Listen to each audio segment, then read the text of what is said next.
Orange, an homage to my long-standing signature color. It's the color orange that you'd associate with the 1960s Mad Men pad, Disney's Tigger the Tiger, or that succulent sumo fruit I share with my constant companions late at night. It's the kind of orange I've always used as the paint color on my walls, and the story that weaves its way through each of my homes as the one constant connection of hue. It's how I know the place is mine. I was at Dana and Juan Carlos's Miami apartment sipping fine Argentine Malbec and eating Spanish tapas, handmade by Dana, who I'd met while working as an historical documentarian. We shared so much in common, from a love of gourmet food to a shared love of Latin men. Several party guests were dancing.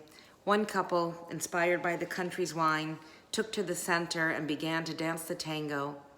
It was seriously one of the nights reminiscent of Miami in its playground heyday. We were overlooking Biscayne Bay from her balcony as a bright orange terracotta building caught my eye. "Dana, what is that structure across the water?" I asked.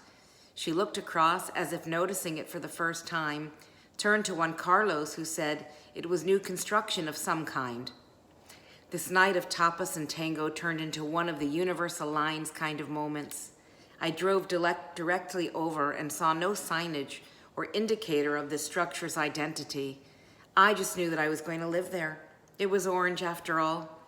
The next morning, I called my sister-in-law, Sherry, a local realtor, and asked her to research this new tropical edifice under construction. "Ilana, it's going to be retail plus residential, open lofts featuring a hip New York City Tribeca style. Ooh, and it's in a neighborhood that is meant to gentrify, but hasn't yet so there's still crack houses and prostitutes in the park across the street, but little else. Oh, it's perfect. It's definitely for me. Not only is it orange, it's hearkening of New York City, it is also in a nascent neighborhood full of risk." I had just left New York City. 9/11 proved too close to home, and I needed to return to quietude, the calm of the ocean where I could watch the moon over Miami's skyline and stars falling from the sky. I also wanted a sense of comfort, surrounded by siblings and parental units.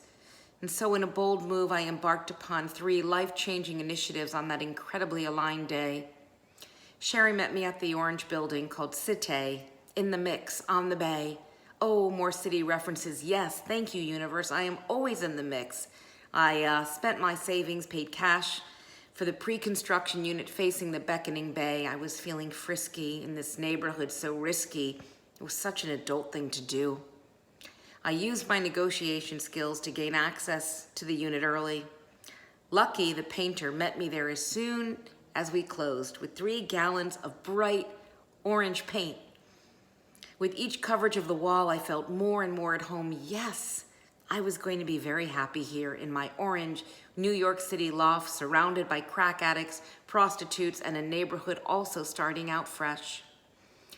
I said it was a day of risk, and orange seems to spur that in me. As I watched Lucky cover every inch of my living room and kitchen walls, I received a call from a former client. He was offering me a large project. This would cover the amount I had just paid on the Cité loft. I'm going to use this project's money to start my own company, Scorpio Research. I just knew it was the right time and the right day. I drew up the logo that night. Of course, it featured the signature orange color. To this day, it's how my company is branded. Once settled into the new loft, I traveled quite a bit for Scorpio. Coming home late at night, I relished in this feeling of being a pioneer. The neighborhood was growing, and when I moved into it, the only thing that existed nearby was a Walgreens. I would purchase dinner on the way home, taxi stopping, pull over, wait time, it's so New York, but yogurt from a refrigerated case and an orange to go. That same night, Cherry called again. Her car lease was nearing its end. "Ilana, would you like to take it over?" It was a convertible, Florida, with the top down, music blasting. Yes, please. This would complement my loft, city on the bay nicely. The final piece to the Miami picture.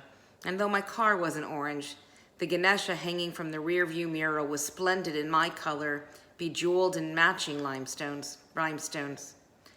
Behind me, the walls are now bare. They are starkly white, in fact. There isn't any orange to be found. This isn't my home, that is why. One orange-hued shag pillow snuck by. My ex took it in our breakup. And this is where I'm staying tonight, and tomorrow, I don't know. The stars haven't since aligned from that warm Miami night. Not in quite some time. In fact, it is as if the sky has fallen. I need to go home. The first thing I'll likely do is paint one of its walls orange and rediscover my own sense of bold.